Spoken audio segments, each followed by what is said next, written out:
physics class. Last class we have discussed about the scope of physics and what is actually physics is. So today's class we are going to discuss about the link between the physics, technology and society. Okay. Now as we see the word itself, that is physics,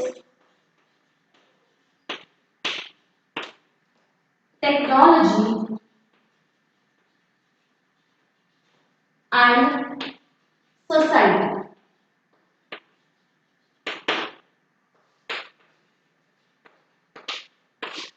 Okay, now the word itself, physics, technology and society, they have been interrelated to one another.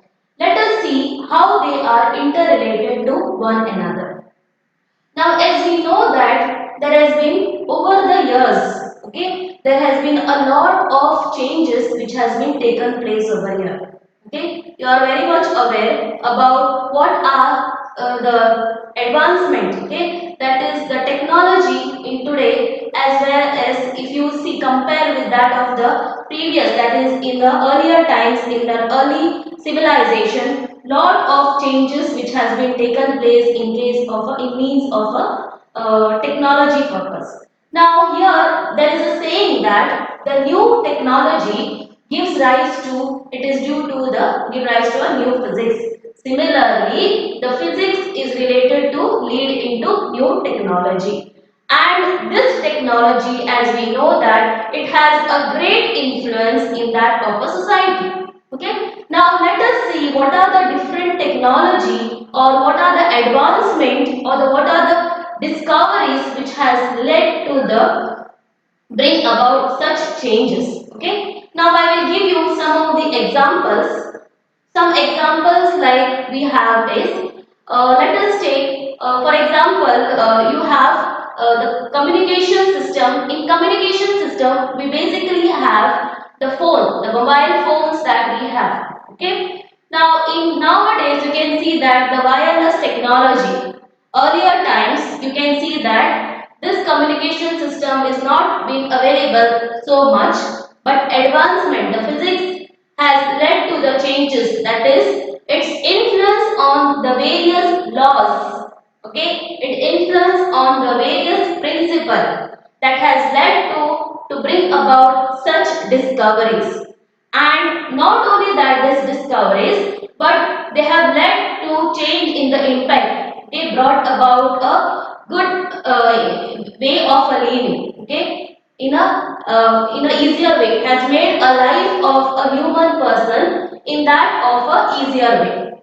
Okay. Now this is the one I mentioned to you about the communication technology. Communication in terms of the wireless communication, that is your mobile phones. You can see every day, daily, one as the days pass, you can see that new things that we are able to see it. We can experience it, isn't it? Okay. So similar example we have is now from here where we have advanced or where we have got this is maybe from the phenomenon of the electricity and magnetism. You know it is under the electromagnetic theory. Okay. So this all the concepts that we are going to study in a next session of classes. Okay. Now another example I will give you of in the case of the nuclear reactions. If you say in the case of the nuclear reactions, for example, you have a uranium. Okay, a uranium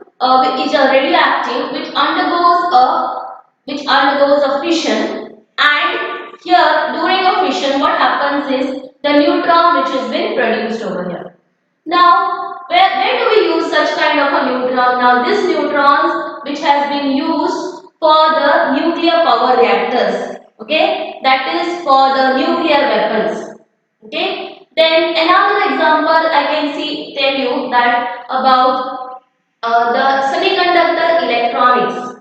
Now, this has brought about a drastic change in that of a life of a people in the society. Okay, you can see that there is a lot of technological advancement. Okay, in related to your semiconductor devices. Now, in earlier times, if you see, okay, in the 1930s, okay, so what we used to have is we used to have the instrument that is to based on the vacuum tubes. Okay, it was based on the vacuum tubes technology.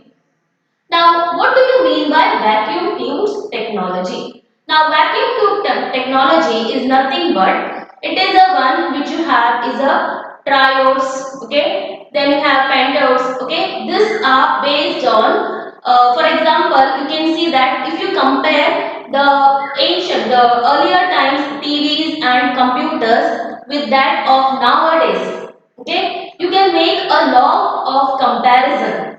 You can make a lot of comparison from that till now, isn't it? Okay. So with related to the size, then with related to the reliability, with related to the cost also we can see. Similarly, the mobile phones which appeared, that is of the cameras used to be very bulky. It was of a bigger sizes. Okay. But as you compare now, you can see the mobile phones which are of a slim sizes, isn't it? Okay. Similarly, TVs. Okay, televisions which you have, they were the one which was based on the which was on working of CRT. Okay, cathode ray tubes.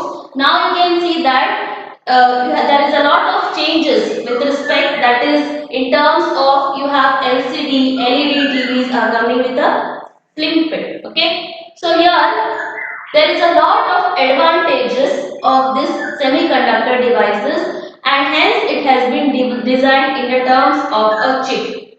Like examples of the semiconductor devices, now what we have is, for example, you have is a diodes, semiconductor diodes that we have, transistors we have, logic gates we have, okay.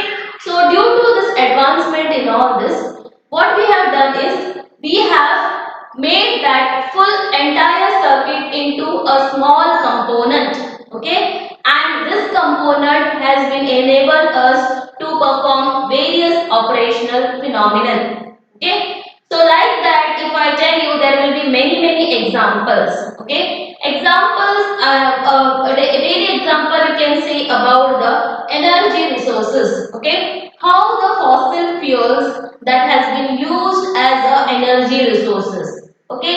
How the natural resources have been emphasized and it has been used as the forms of energy. A very good example I will tell you of the solar cells, the energy that we consume, okay, we get from the basically use of the solar cells, okay. So the energy which has been taken from that of the sunlight, okay, and it falls onto that semiconductor. What you have is semiconductor diodes you have, and here ultimately it will be converted into heat energy, and also it can be converted into electrical form of energy. Okay, so like how you have various discoveries, okay, has been taken place over the years. Okay, for example, if I give you some of the names of the scientists who has discovered, like for Michael Faraday. Okay, so he was the one to discover, that is the electromagnetic induction.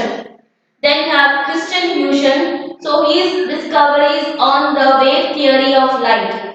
Then you know very well when you know about J.J. Thomson. Okay, that is the discoveries of the electrons.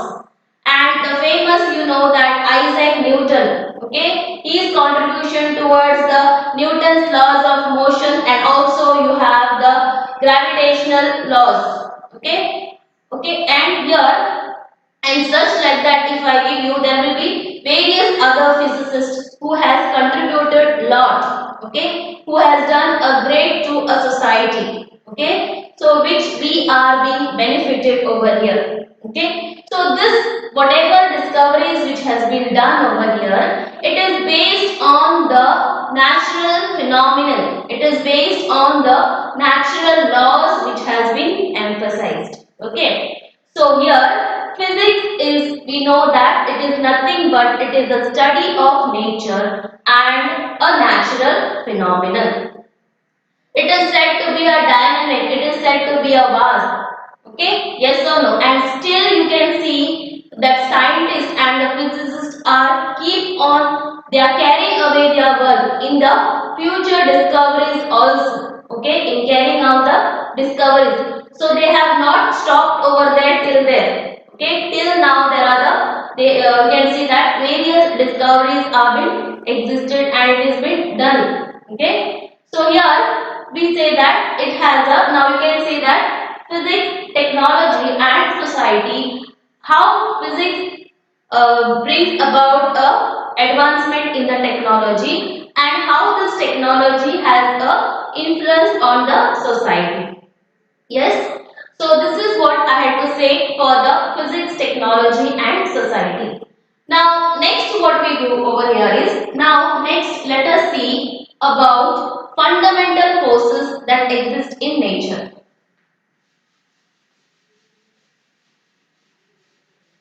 So our next topic here is fundamental forces of nature.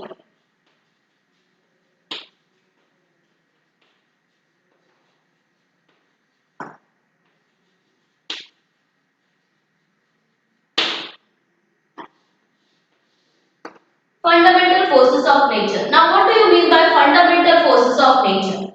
Now as we know that from the earlier times we have studied about what is force, isn't it? Okay, force is nothing but we say that either a pull or a push, isn't it? Okay, either we tend to break some things, we require a force, either we want to deform it, we require force. So this is a simple language to speak is force is nothing but a pull or a push of any object is said to be as a force. Okay, and you may have studied about various forces. Okay, you have studied about the various forces, and this kind different kinds of forces which arises, which you can see in your daily lives, isn't it? Okay, we come across various kinds of forces in our daily lives. Okay, so here in the earlier times there was you have one person named Aristotle. His ideas, okay, about the force, which was means you know that first they used to make an assumption. Okay, so sometimes this assumptions which has been made used to be failed, and after the discovering, okay, they used to be found faulty in that. Similarly, now this he had made the what is that assumption about the theories about the forces, which was found to be incorrect over here. So you know that the Newton, okay, Newton's laws of motions, which is very well known to every one of us. Okay. Similarly, if you about the Newton, other than that, we have is the gravitational force of attraction. The gravitational force of attraction is the one which is existing in nature. Okay, it is between either it can be force of attraction or it can be a force of repulsion, that is acting between the two bodies or two objects that exist in the universe. Okay. Now other than that, if I tell you about the different kinds of the forces that exist, which I can group in terms of macroscopic and microscopic. Now let us say which are the different types of a microscopic. So if I first let me tell you about the macroscopic, and we'll see about the microscopic next. Okay, so here what we have is, let us see about the macroscopic. Now, which are the different kinds of a macroscopic forces? Now, forces that we have already been familiar in case of a macroscopic, you have is a muscular force. Okay, muscular force is a one kind of a force either to pull or a push. Okay, so you require a force. Okay. Similarly, you have other kind of forces like you have is a one I mentioned to you about the like for example any some like you require to force like a spring force. Okay, like for example, whether you want to compress or you want to elongate it, we require some kind of a force, isn't it? Similarly, you will have other kind of forces which is also involved related to water and solids.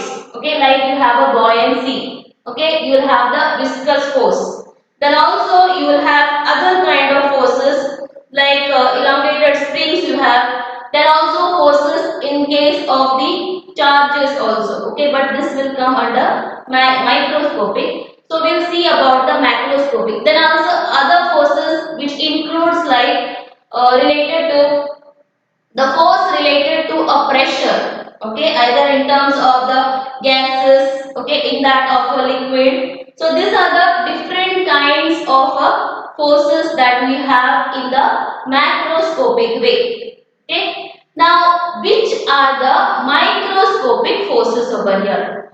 So microscopic forces are the one which readily includes in a minute way. For example, the forces that is related to your atoms and molecules. Okay.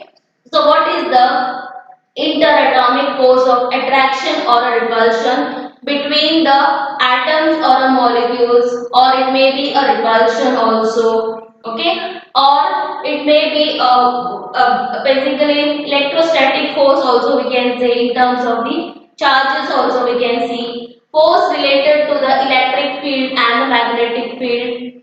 All this we have is a microscopic forces. Okay, so this we will categorize, this we have categorized into macroscopic and microscopic. So microscopic is the one which is in a minute way. Okay, occurs in a minute way. Okay, now next what you have over here is you have various other forces also. I mentioned to you about the spring also. Okay, that comes under the macroscopic forces. That is basically when we apply a force to that, so there is a elongation. Okay, or there is a what is that is compression.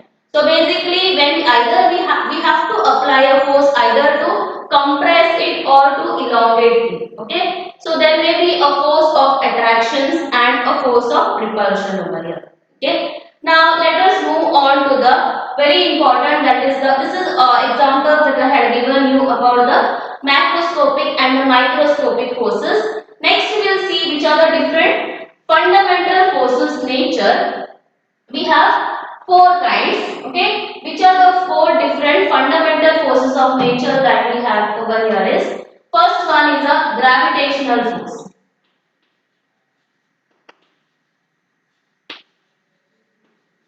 Okay, now we'll see what is the gravitational force. Now gravitational force is a kind of a force which is very much familiar to each one of you, isn't it? Okay, all of you are familiar with the gravitational force. Now it is a force, okay, which is said to be universal. Gravitational force is said to be a universal because it is the one which exists in the entire universe. Okay. Now gravitational force of attraction or gravitational force of repulsion, which can arise between when you have two objects. Okay, so basically you have this kind of a force which exists between the two objects. Okay, we can say either it is a attractive or it can be, but we'll see what is that. Okay, in case of attractive or repulsive, we'll see more detail about it. Okay, next what you have, and this gravitational force we are going to study more in as you move, that is in your chapter 8. For the gravitation chapter, you will study in detail about the gravitational forces over here. Now, similar examples for the some type of examples we have in the gravitational forces that we have is examples like you have the planetary system, isn't it? Okay, planetary system. What do you have is the motion of the planets around the sun, like the motion of the earth around the sun. Similarly, the motion of the moon around the planets.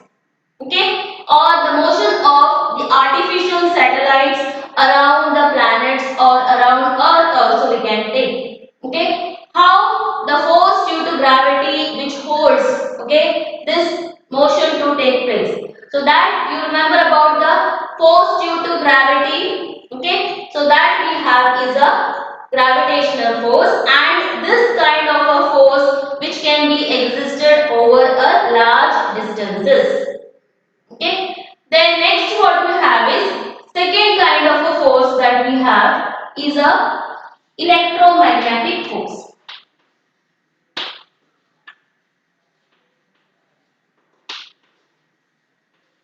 Okay, second kind of a force that we have is a electromagnetic force.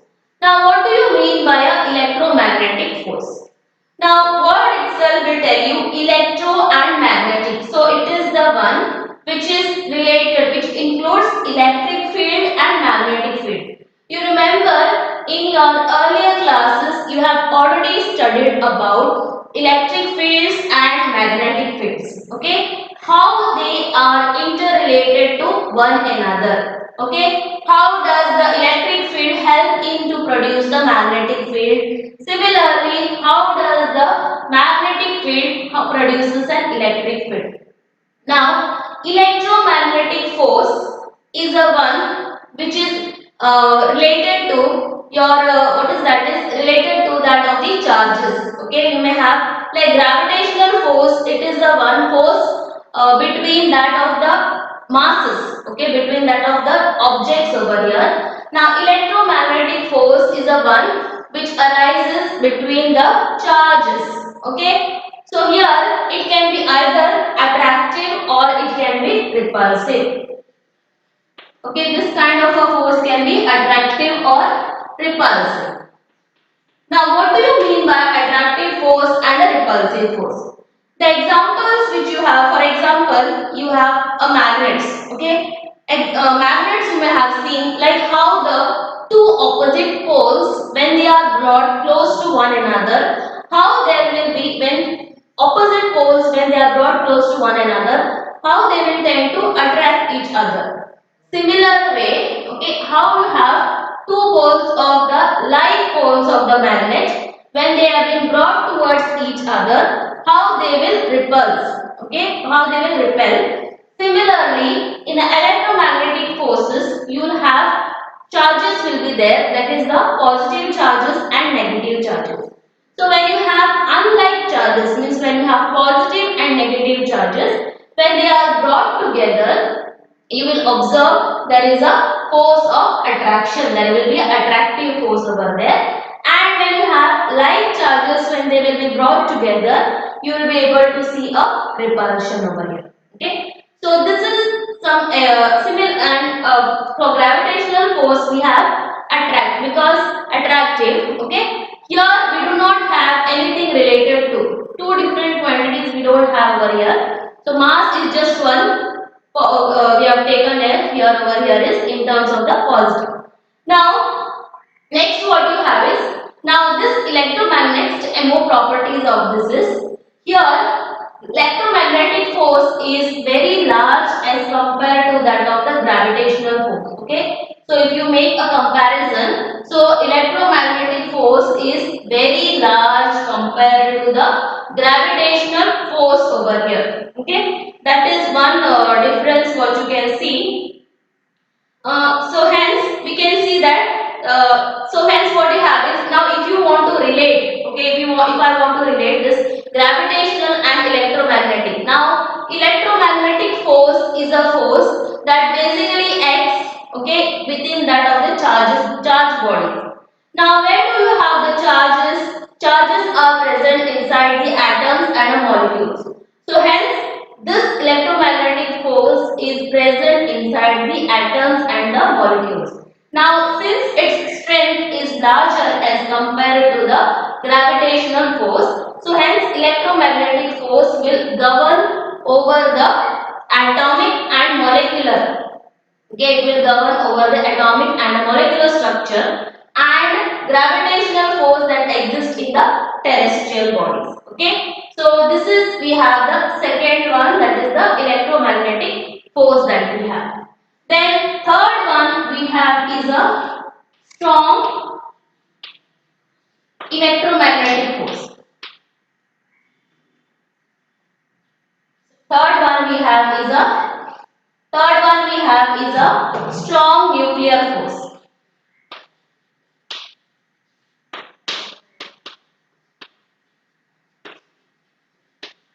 Okay. Now, what do you mean by a strong nuclear force? Okay. Now you can see that now nuclear force is a force that binds the protons and the neutrons inside the nucleus. Okay. So that is the strongest force that exists inside, that is present inside the atoms, that will bind the protons and neutrons inside the nucleus. Okay. Comparatively, this strong nuclear forces, okay, which is very much larger compared to the electromagnetic force and the gravitational force. Okay. So this is usually it is very large as compared to the two of them that I have written, gravitational force and the electromagnetic force that I have. Okay. Then next what you have is, now here another main feature of the strong nuclear force is that it is said to be charge independent. Okay. So whatever may be the charges, whether it is for the protons, whether it is maybe for the electrons, the same kind of a nuclear force which exists between the interaction. Means what does it mean? Suppose if there is an interaction of two protons, two neutrons, or if proton and a neutron, the same kind of a nuclear force which exists among all of them. Okay, so that we have is a strong nuclear force. Okay, and the dimension of this, the you know the dimensions of the is of the range of 10 raised to minus 15 meter. That is the dimensions that we usually have. Okay, in that of the atoms and molecules. The next one we have is the fourth one is a weak nuclear force.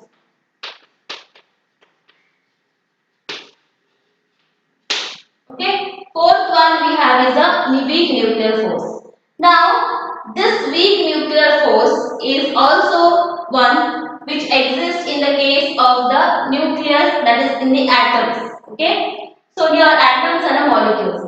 Now, the word you can see that weak nuclear force, it does not mean that it is the weakest force among this. Okay, but it is very much stronger as compared to the gravitational force, but little bit weaker as compared to the electromagnetic force and a strong nuclear force. Okay, here now it does not occur very much, but it will be involved in some processes like beta decay process and all. Okay, so beta decay process is the one wherein the you will have the release. Okay, release of a particle which is known as something called as a neutrino and all. Okay, so there you will have in such kind of a processes we'll observe the weak nuclear process, weak nuclear force over here. Okay, so this is what I have, the four fundamental forces of nature. Okay, very important. This usually questions are being asked. Okay, for 2 marks you have been asked from this chapter. You have to write the fundamental forces of nature. Okay, so you have to know this, which are the fundamental forces of nature. Yes. So next what we do over here is, after this we are going to see what is the nature of the physical laws. We have nature of physical laws.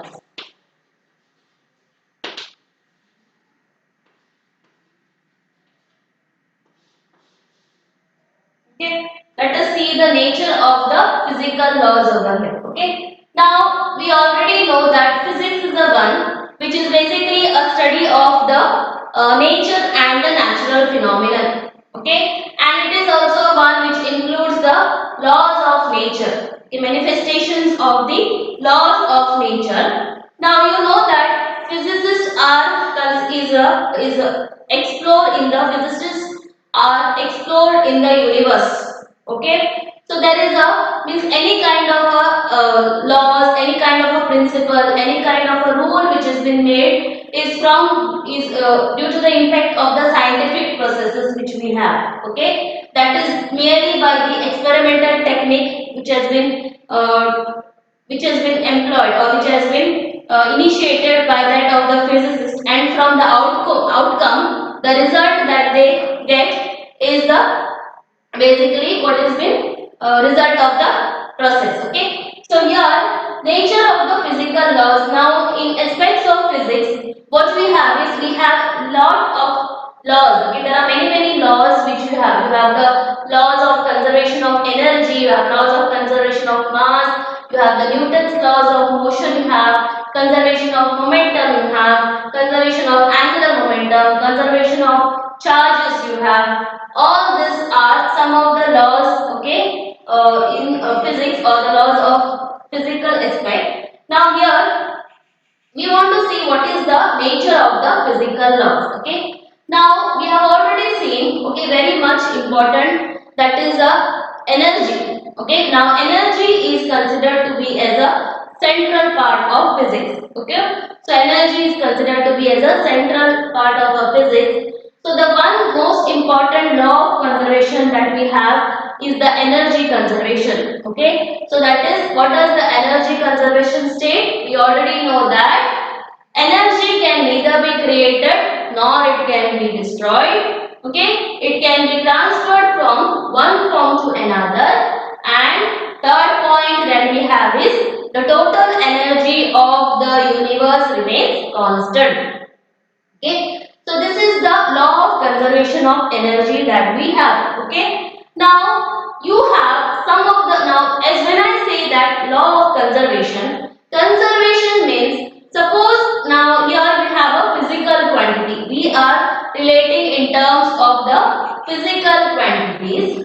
Now this physical quantities are the one which does not change with respect to time. Okay, so those physical quantities which does not change with respect to time, we say that those are the conserved quantities. Okay, similarly the quantities which changes with time cannot be said to be a conserved quantities. Okay, now let us take an example. For example, we have some kind of an external force being applied to that of an object. Okay, so let us say a conservative or externally conservative force is applied to a body. Now in when we apply a conservative force, so actually conservative force means when the work done in the entire process remains constant over here. Okay, so what happens is energy is constant over here. So energy, I have to speak in terms of kinetic energy and potential energy. Okay, so these are the basic forms of energy that you have. Okay, now this both together, kinetic energy and the potential energy, makes up the mechanical energy. So overall, to speak that mechanical energy of the system remains constant over here.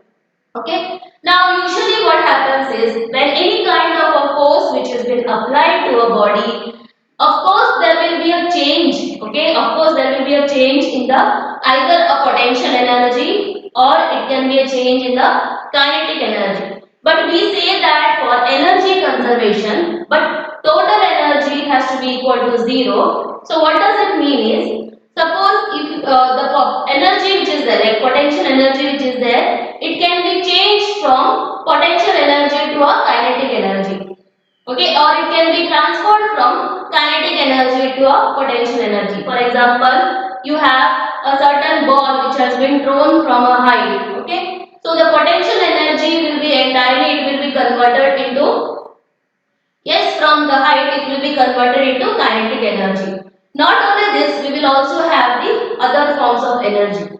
But at last what we have to have is the total energy, that is the mechanical energy of this particular system has to remain constant over here. Okay, what does that mean to say that sum of the potential energy and the kinetic energy of a system remains constant. So this I can say that for my law of conservation of energy. Now, not only this, you can remember situations of various other forms of energy, like suppose sudden like a burst of a sound. Okay, not only potential to kinetic, we may also have electrical energy to a light energy, electrical energy to a heat energy. Now during this transformation, what is happening is one energy is being converted into other form, but total energy from initial to a final will remain a constant over here. Okay, so this is the one which is related to the mechanical aspects of energy we have. Next, if you talk in terms of the conservation of masses, that is according to Einstein's theory of relativity, about the conservation of masses, what do we have over here is the entire mass, okay, of the system has to remain constant. Now this is for conservation of mass is the one which is related to the chemical reactions. Now when I am talking about chemical reactions, basically will have to talk about the reactants and I will have to talk about the products. Okay, so usually now in order to see whether the equation is been balanced, okay, you will see the right hand side and the left hand side, the matching, okay, has to be equal. Okay, reactants has to be equal to the product over here. Similar way, conservation of the masses, okay, when we consider in case of the chemical reaction, the total mass of the reactants have to be equal to the total mass of the products. Now suppose when you have the reactants, that is the total mass of the reactants is larger as compared to the mass of the product, or we say that binding energy of the reactants is larger as compared to the binding energy of the products. Now what will happen over there is in such a cases the heat will be released, and where the heat will be released from the products. Okay, so then we say that when the heat is been released, it will be exothermic reaction. Okay, and this heat release will be utilized for some purpose. Okay, simply it will not be wasted. Now similarly, the opposite process, even the reactants also can take some extra amount of heat. Okay, so that the binding energy, the total mass of the reactants and the total mass of the products remains constant over here. Okay, so that is why the famous Einstein's theory of, that is the energy mass relation, which is given as E is equal to mc square. Okay, so this is the energy and mass related equation that we have. E is equal to mc square. E is the energy, m is the mass, and c is the speed of light. Okay, speed of light. So c is usually 3 into 10 raised to 8 meters per second. That is the value which you have. Okay, now here energy is considered, as we know that we have talked about the energy is a scalar quantity. Okay, I am not saying that any quantities means whatever conserved quantity have to be scalar only. Okay, we may also, like mass also is a scalar, it did not be scalar only. We can also have the conserved quantities can be also vectors. Okay, for example, we can also have linear momentum, we can also have angular momentum, also can be said to be a conserved quantity. Did not, there is no such rule that only the conserved quantity has to be scalar over here. Okay, it can be vectors also. Okay, another important of the conservation of the quantity is, or conservation of the laws is, like complex problems which can be solved in a easier way. Okay, it helps us to solve the complicated problems in the easier way. A very much example is about the automobiles. Okay, now we have to solve the problems of the automobiles when it is undergoing a collision. So from the theory of law of conservation of linear momentum will help us to understand what is the velocities, initial velocity what, final velocity what, after collision, before collision. So this is one of the advantages that we have from the laws of conservation of a physical quantities that we have. Okay. Similarly, so hence we say that conservation laws is said to have a connections with the symmetries of nature. Okay, conservation laws is said to have a symmetries with the connection with the symmetries of nature. Okay, in the advance of physics, like whatever law which existed now has to be present overall. Okay, that is why we say that this has been universal law. It has been stated as a universal law, like taking into account any kind of experiment which has been done. Okay, and if I do it now or if I do it after 1 year, I have to get the same result over here, the value which is there. Okay, of course some calamities which may differ. Okay, if you ask me, if you think about the acceleration due to gravity, you may say that it is different for that of a moon and the earth. Okay, so some calamities may differ, but the law which has been stated over there, it is said to be universal. Okay, so that's why you have space and time are the other types of symmetries that play a modern role and theories in the fundamental forces in nature. Okay, so this is the physical law, nature of the physical laws that we have. Okay, so students, with this we end with the first chapter. Okay, so in the next class we are going to start with the second chapter. So see you all in the next class. Thank you.